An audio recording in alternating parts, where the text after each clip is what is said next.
నమస్కారం. Tata communications tech ప్రపంచంలో మనందరికీ తెలిసిన పెద్ద పేరు. వాళ్ల నుంచి ఇంజనీర్ పోస్ట్ కోసం ఒక కొత్త అవకాశం వచ్చింది.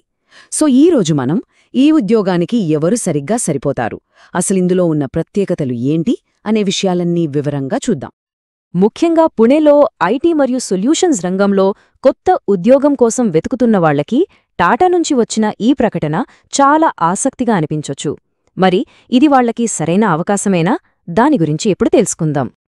సరే, ముందుగా ఈ ఉద్యోగ అవకాశం గురించి కొన్ని ముఖ్యమైన వివరాలు ఒకే చోట క్లుప్తంగా చూద్దాం. ఓకే, ఇక్కడ ముఖ్యమైన వివరాలు చూస్తే కంపెనీ మనకు తెలిసిందే, టాటా కమ్యూనికేషన్స్. పాత్ర వచ్చి ఇంజనీర్. 2019 నుంచి 2024 మధ్య పాసైన ఏ గ్రాడ్యుయేట్ అయినా అప్లై చేసుకోవచ్చు. ఇక అనుభవం విషయానికొస్తే 1 నుంచి 3 సంవత్సరాలు అడుగుతున్నారు. జీతం అంచనా ప్రకారం సంవత్సరానికి 3 నుంచి 10 లక్షల వరకు ఉండొచ్చు. లొకేషన్ పూణే. అంటే కెరియర్ ప్రారంభంలో ఉన్నవారికి ఇదొక మంచి ముందడుగు అని చెప్పొచ్చు. మరి ఈ రోల్కి టాటా వాళ్ళు ఎలాంటి అభ్యర్థిని వెతుకుతున్నారు? వాళ్ల అంచనాలేంటో, ఎటువంటి నైపుణ్యాలు ఉండాలో ఇప్పుడు చూద్దాం. ఈ పాత్రకు కావాల్సిన అర్హతలను మనం 2 రకాలుగా చూడొచ్చు. ఒకటి టెక్నికల్, ఇంకొకటి పర్సనల్. టెక్నికల్గా చూస్తే కంప్యూటర్ సైన్స్ డిగ్రీ, మంచి ప్రోగ్రామింగ్ స్కిల్స్, కోడింగ్ పరిజ్ఞానం లాంటివి ఖచ్చితంగా ఉండాలి. అదే టైంలో పర్సనల్ స్కిల్స్ కూడా చాలా ముఖ్యం. అంటే ఏదైనా సమస్య వస్తే దాన్ని ఎలా పరిష్కరించాలి, టీంతో కలిసి ఎలా పనిచేయాలి అనేవి కూడా చూస్తారు. ఓకే, క్వాలిఫికేషన్స్ చూసాం కదా. మరి ఈ ఉద్యోగంలో చేరితే రోజువారీ పనులు ఎలా ఉంటాయి, అసలు బాధ్యతలేంటి, దాని గురించి ఇప్పుడు తెలుసుకుందాం.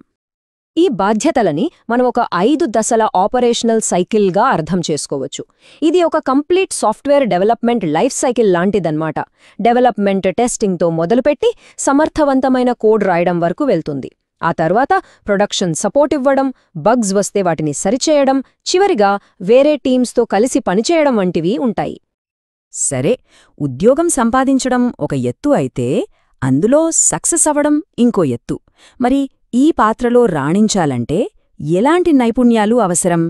కొన్ని స్కిల్స్ తప్పనిసరి అయితే కొన్ని ఉంటే ప్లస్ అవుతాయి. అవేంటో ఇప్పుడు చూద్దాం. ఇక్కడ 2 కేటగిరీలున్నాయి. మొదటిది మస్ట్ హ్యావ్ స్కిల్స్. అంటే ఇవి ఖచ్చితంగా ఉండాలి. అవేంటంటే మంచి ప్రోగ్రామింగ్, ప్రాబ్లమ్ సాల్వింగ్ స్కిల్స్. ఇవి పునాది లాంటివి. ఇక రెండోది ఉంటే మంచిది అనే స్కిల్స్. అంటే AWS, జావా లేదా SQL లాంటి టెక్నాలజీస్లో నైపుణ్యముంటే అది ఒక అదనపు బలం. మిగతా వాళ్లకన్నా ఒక అడుగు ముందుంచుతుంది. ఇక అన్నింటికన్నా ముఖ్యమైన విషయానికి వచ్చేశాం. ఈ ఉద్యోగంపై ఆసక్తి ఉంటే దీనికి ఎలా దరఖాస్తు చేసుకోవాలి, ఆ స్టెప్ బై స్టెప్ ప్రాసెస్ ఏంటో ఇప్పుడు చూద్దాం. అప్లికేషన్ ప్రాసెస్ చాలా సింపుల్గానే ఉంది. ముందుగా టాటా కమ్యూనికేషన్స్ అఫీషియల్ కెరియర్ వెబ్సైట్కి వెళ్ళాలి. అక్కడ ఒక అకౌంట్ క్రియేట్ చేసుకుని అప్లికేషన్ ఫామ్ నింపాలి. రెజ్యూమ్, మార్క్ షీట్స్ లాంటి అవసరమైన డాక్యుమెంట్స్ అప్లోడ్ చేసి ఫైనల్గా అన్ని వివరాలు సరిచూసుకుని అప్లికేషన్ సబ్మిట్ చేయడమే. సో ఈ వివరాలన్నీ చూశాక ఈ ఉద్యోగ అవకాశం ఒకరి కెరీర్ ప్రయాణంలో ఒక కొత్త అధ్యాయాన్ని ప్రారంభించగలదా? ఈ సమాచారం సరైన నిర్ణయం తీసుకోవడానికి ఉపయోగపడుతుందని ఆశిస్తున్నాం. మరో ఆసక్తికరమైన విశ్లేషణతో మళ్ళీ కలుద్దాం.